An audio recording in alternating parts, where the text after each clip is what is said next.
नहीं, ज़रूरत नहीं है। तो क्लास हमारी चैप्टर 2 हिंदी में चैप्टर 2 है जो बचपन का, जैसे कि बच्चों हमने एक्सरसाइज तो आप लोगों ने देख लिया है, बट इसके साथ जो एक्सप्लेनेशन थी उसमें कुछ एरर होने की वजह से वो चीज़ हम दोबारा स्टार्ट कर रहे हैं, ठीक है।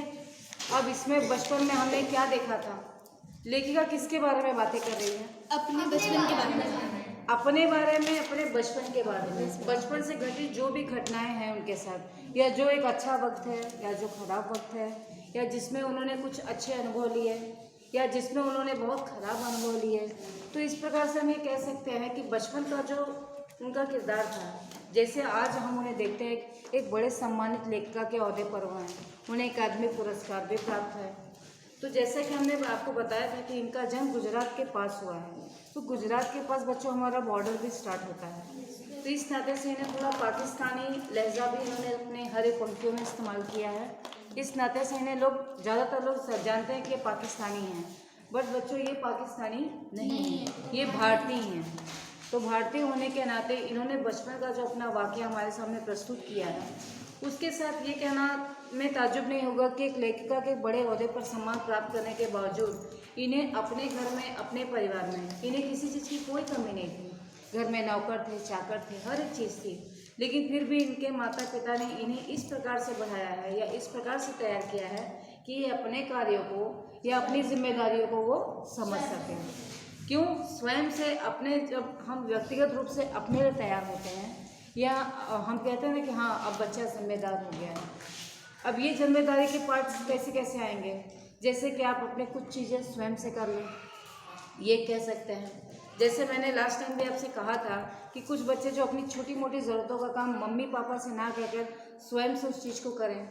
जैसे कि सभी बच्चों को पॉकेट मनी मिलती है, तो वो ज़रूरी नहीं है कि पॉकेट मनी रोज़ हम खर्चा करें और रोज़ उसका इस्तेमाल करें।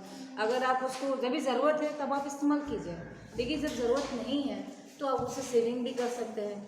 सेविंग करने पे बच्चों होता क्या है कि उन चीज़ों का इस्तेमाल आप आगे जाके कुछ ना कुछ आपको एक्टिविटीज़ आती है स्कूल में, तो हम देखते हैं ना कि हमें कुछ ज़रूरत होती है तो बोलते हैं अरे तो बहुत महंगा होगा, कैसे आएगा, तो उन चीज़ों के लिए हम संकोच करते हैं, लेकिन मम्मी पापा से कहना तो पड़ता ही है कि भाई मम्मी ये ख़त्म हो गया, ये हमारा स्कूल में चाहिए और आप मुझे दिलवा दीजिए। लेकिन अगर ये डेली की पॉकेट मनी में, पॉकेट मनी के साथ बच्चों आप टिफ़िन भी लेके आते हैं, ठीक है, तो टिफ़िन के साथ हमें ज़्यादातर ध्यान देना चाहिए कि बाहर की जितनी भी चीज़ें हैं, ख़ास तौर पे जो पैकेट्स में आप लोग नमकीन वगैरह जो भी हैं, वो कहीं ना कहीं हमारे सेहत को डैमेज करता है। और वही चीज़ अगर आप घर के खाने को लेके आओ और खाओ और अच्छे ढंग से उसको नियमित रूप से खाओ, तो देखिए आप बीमार कम पड़ेंगे, स्टेमिना पावर अच्छी होगी। तो ये सारी चीज़ लेखिका को बचपन से उनके माता पिता ने दी है। उन्हें हफ्ते में, कैसा हमने देखा था कि हफ्ते में एक बार चॉकलेट लेने की आज़ादी थी, यानी सिर्फ संडे यानी इतवार, जिसमें यहाँ इतवार का शब्द इस्तेमाल किया है। इतवार को ही लोग कई तरीके से जोड़ते हैं कि पाकिस्तान में भी इस शब्दों को इतवार ही बोला जाता है, तो उन्होंने इन लहजे को डाला है, लेकिन ये लहजा तो हर एक सब्जेक्ट के लिए है।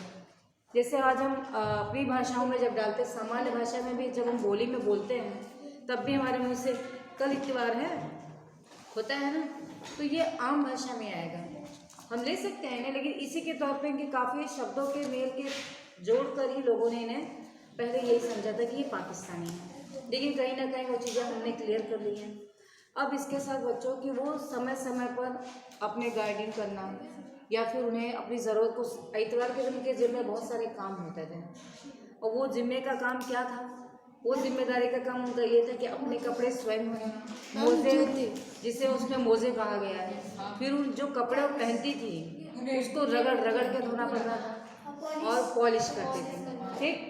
अब ये सारे काम क्या आप में से कोई बच्चा है जो अपना डेली का ये वर्क करता है? तो डेली में आप जब निकलते हो तो अपने शूज़ को खुद तैयार करते हो? Yes ma'am. खुद से रेडी होते हो? Yes ma'am. कहीं ऐसा है कि मम्मी पापा आ रहे हैं हेल्प करने के लिए? नो ना, वेरी गुड। ये अपना काम आज क्लास 6 में आप अब इतने बड़े आप हो गए हो कि आप अपने मम्मी पापा पे ज़्यादा डिपेंड नहीं रह सकते। जैसे लड़कियां हैं, गर्ल्स हैं, उन्हें अपने बालों का जो होता है करना, तो वो उन्हें अपने पर से खुद से करना चाहिए, वो किसी के लिए, वो मम्मी के लिए नहीं रखना चाहिए। ये छोटी छोटी चीज़ जिसमें मम्मी सुबह बिजी होती हैं, सुबह सबको निकलना होता है, होता है ना। तो ये सारी चीज़ें हम क्यों बता रहे हैं, ये सारी चीज़ें बच्चों अभी से आप अपनी आदत में डालोगे तो दोबारा आप किसी को कहोगे नहीं कि अरे वो जरा मेरा कर देना। उल्टा आपसे लोग कहेंगे कि अरे देखो आज तो खुद ही तैयार हो गया बच्चे, उनको देखो बाल खुद ही तैयार कर लिए, वाह वेरी गुड बेटा। तो उस दिन आपको शाबाशी भी मिलती है और मम्मी को कहीं ना कहीं या पापा को ऐसा लगता है कि अब बच्चा हमारा थोड़ा समझदार हो गया है। तो समझदारी का मतलब ये नहीं है कि आप मस्का लगाने के लिए कर रहे हो, एक दिन के लिए नहीं करना है। ये भी मैं क्लियर कर दे रही हूँ कि आज कुछ चाहिए तो आज मम्मी के खूब पैर दबा दिए और पापा सर पे तेल रख दो आपके दर्द हो रहा होगा। तो पापा और मम्मी को इतना तो क्लियर हो जाता है बेटे क्या चाहिए। तो ये सारी चीज़ें होती हैं। और जैसे किसी चीज़ के लिए जब मना, जैसे कोरोना पीरियड हमारा बीता है, उस दौरान आप लोग बाहर खेलने जा सकते थे, बहुत बच्चे साइकिलिंग भी नहीं करते थे, ये दोनों चीज़ें हमने देखी हैं। तो जब वो चीज़ें नहीं कर पाते थे तो ये तो था मन में होता था कि कब बाहर निकले कब बाहर निकले और मुझे ये करना है। तो जब आप लोगों ने कुछ दोस्तों को देखा कि हाँ वो लोग निकले हैं बाहर, चलो हम भी निकल चलते हैं। अब उसके लिए आपको पहले तो मम्मी पापा को रेडी करना है, क्योंकि मम्मी पापा ऑलरेडी डरे हुए हैं। तो आपने उनका खूब हाथ दबाया, खूब मालिश की। मम्मी बस एक चीज़ है, क्या चाहिए बेटा, बोलो बोलो क्या चाहिए। मम्मी खाने का कोई सवाल नहीं चाहिए, अरे तो बेटा बोलो ना क्या चाहिए। बस मम्मी कहो तो एक राउंड साइकिल का लगाएं। तब मम्मी कहेगी ठीक है बेटा प्रिकॉशन ले लो अपना, जैसे भी चेहरा ढक लो, सैनिटाइज अपने पैंट में रख लो और आप निकल जाओ, लेकिन ज़्यादा दूर नहीं जाना, किसी के साथ मिक्सअप मत होना। ये सारी चीज़ें हमें कही जाती हैं। तो निकलते हैं। अब निकलने के साथ बच्चा गया आया, अब आने के बाद अगर दूसरे दिन गलती से भी आपने आछी कर दिया तो फिर 10 दिन के लिए तो बेड रेस्ट हो गया, होता है ना। क्योंकि मम्मी जिस डर से अब तक डर रही थी मतलब नहीं जाए, जबकि ये हुआ नहीं रहता है, लेकिन कैसा कि वायरल ऐसा चला है, हल्की सी छींक भी आती तो कोरोना जांच हो जानी चाहिए, होता है ना कि कोरोना जांच हो जानी चाहिए। तो ये चीज़ें कैसी, उतनी चीज़ें हैं नहीं जितनी हमने बनाई जब हम ऑलरेडी सावधान थे। जैसे आप सैनिटाइज़र ले गए थे, आप साइकिल पर जब गए तब भी आपने अपने साइकिल को भी जहाँ पकड़ना है वहाँ पे सैनिटाइज कर लिया, पैर पे तो हमें करने की ज़रूरत होती नहीं है। फिर मान लीजिए किसी के कांटेक्ट में भी है तो डिस्टेंसिंग वाइज था आपका, मुँह पे मास्क था, तो सारी चीज़ें आपने वहाँ अपनी क्लियर कर ली। ठीक, इसी के साथ बच्चों यहाँ पे लेखिका को भी हर एक बंदिश में उन्हें रहना था, लेकिन इसे बंदिश नहीं कहा जाएगा, इसे हम यूँ कहेंगे कि आज कल के लिए आज को हमें तैयार करना है। वो पेरेंट्स जो भी हमें डांटते हैं या हमें समझाते हैं, कभी कभी हम उन बातों से चिढ़ जाते हैं, हमें वो चीज़ें पसंद है, क्या मम्मी रोज़ रोज़ का यही है, आज तो संडे आज तो सोने दो। ऐसा नहीं होता है बच्चों। अगर हम देखो मॉर्निंग में काफ़ी बच्चों के घर में ये होता है कि आप बच्चे मॉर्निंग में उठो, मॉर्निंग में रीडिंग करो, राइटिंग वर्क के लिए कोई नहीं बोलेगा, लेकिन रीडिंग वर्क बेटा कुछ पढ़ाई कर लो। तो ज़्यादातर लोग क्या करते हैं कि गुस्सा हो जाते हैं कि अभी पूरे दिन अब तो स्कूल भी जाना चालू कर दे फिर भी पढ़ाई करवा रहे हैं। तो ऐसा नहीं होता है। मॉर्निंग का आप कुछ भी रीड करके एक दिन देखो, आपको वो कभी भूलेगा नहीं अगर आपने मन से उसको रीड किया है। तो ये सारी बंदिशें यहाँ लेखिका के ऊपर भी है। तो क्या वो लेखिका आज दुखी है, अपसेट है?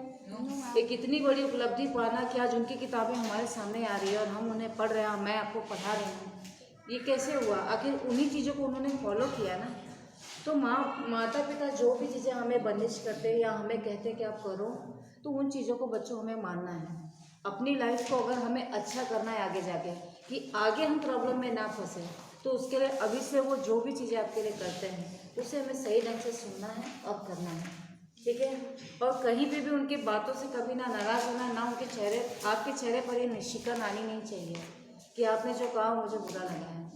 ये सबसे रॉन्ग है, क्योंकि आपके लिए वो लोग कितना मेहनत करते हैं। तो हमारी अब से तो जिम्मेदारी बनती है। अब तक आप छोटे थे, लेकिन अब क्लास 6 में हो, क्लास 6 में हर एक चीज़ को समझ सकते हो आप लोग, और ना भी समझो तो यहाँ क्लास में हम आपको समझाते हैं कि आपको ये समझना है, ठीक। ज़्यादा नहीं, लेकिन इतना सा भी समझोगे तो मुझे लगेगा कि मेरा लेसन ये क्लियर हो गया, बच्चों को कहीं ना कहीं मेरी बातें समझ में आई, ठीक। अब इसी के साथ बच्चों लेसन पे आगे फोकस करते हैं कि जब हम आगे देखते हैं तो लेखिका उस समय के पहनावे, उन्हें क्या पसंद है, वो सारी चीज़ें, जैसे उन्हें टोपियों का बहुत शौक़ है, अलग अलग किस्म की टोपी पहनना, शॉल को अलग अलग लेना, और उस समय कपड़ों का एक कॉम्बिनेशन होता था, मतलब एक मैचिंग। मिश्रण होता था कि इसके साथ ये, इसके साथ ये, जैसे उसमें स्कर्ट, टॉप, हर एक चीज़ों का नाम देखिए आपकी किताब में दिया हुआ है। तो वहाँ पर वो पहनावे के ट्रेंड को क्यों कर रहे हैं? क्योंकि वो चीज़ें आकर्षित करते थे। आज एक सिंपल से पहनावे को, जैसे पहले चीज़ें सामान्य थी ना, कि पहले लोग क्या करते थे कि एक सलवार कुर्ता लड़की के लिए डिसाइडेड था कि भाई वो सलवार कुर्ता पहनेगी। फिर धीरे धीरे जैसे जैसे प्रचलन बढ़ा, चीज़ें आगे बढ़ी, तब उसके साथ क्या हुआ कि उसमें भी बदलाव आया, उसमें भी चेंजेस आया, तो लोगों के पहनाव में भी चेंजेस आया। अब जैसे पहले के लोग पैंट पहनते थे तो पैंट के नीचे का इजाफा खूब बड़ा चौड़ा सा होता था, मतलब उसमें एक दो लोग और भी पैर डाल सकते थे, इतना बड़ा होता था, लेकिन वो फैशन था। जब कोई एक्टर पहन के आ जाता तो भाई अब तो ये मैं ज़रूर खरीदूंगा होता था। आज क्या हो गया है, आज लोग जीन्स पहनते हैं, क्यों? अब इसका प्रचलन है। तो समय के साथ हर चीज़ें बदलती हैं, और बदलने के साथ उन चीज़ों में हम ये कह सकते हैं कि बदलते वक्त के साथ हमें बदलना तो चाहिए, लेकिन जिन चीज़ों से हम आज इस मुकाम पर पहुँचे हैं या हमें कुछ बदलाव आया है तो उसे भी हमें छोड़ना नहीं चाहिए। उसे आपको कंटिन्यूअसली, यानी कि डेली, रोज़, उसे रोज़ाना नियमित रूप से आप वैसे पूरा कीजिए जैसे आप अभी तक करते आ रहे हैं। फिर बच्चों आगे दिया है कि जब कभी लंबी सैर पर निकलते हैं तो पास में रुई रखते हैं। अब पास में रुई क्यों रखी थी? जूते के छाले पर लाके सोचो उनके पास क्या कमी है, क्या कमी है? इतनी बड़ी लेखिका जिनके घर में नौकर है, चाकर हैं, फिर भी वो जूते के लिए रुई को अपने जेब में रख देती हैं कि आगे जाऊंगे, जूते में छेद जब धंसेगा तब उसमें ये रुई डाल दूंगी तो मेरे पैर में मुझे कंकड़ या पत्थर लगेंगे नहीं। आप बताओ इतनी तकलीफ उन्हें क्यों उठानी है? उनके पास तो हर एक चीज़ थी, लेकिन ये बस नहीं, ये इसके लिए कि वो अपने उन तकलीफ़ों को समझें, उन तकलीफ़ों से जाने कि आगे का जीवन, अभी तो हम हैं तो ठीक है, लेकिन आगे के जीवन में हम तो नहीं रहेंगे। क्या मम्मी पापा हमेशा साथ में रहेंगे? नहीं। तो जब आगे हमें पता है कि वो हमारे साथ नहीं रहेंगे और अगर अभी हमें वो तैयार कर रहे हैं तो उस तैयारी में हमें उनका साथ देना है। आप लेखिका को देखो, उन्हें क्या चीज़ की कमी थी, लेकिन उनके लिए तय था कि संडे को खाली कोई भी चॉकलेट ले सकती हैं। उसके बाद जब वो सैर पे निकलती तो कभी भी वो खुल के अपनी बातों को रखती नहीं थी, क्योंकि वहाँ पे हमने ये देखा है कि वो पैदल निकल जा रही है, जूते में छेद है, लेकिन उसके बावजूद वो आ रही हैं।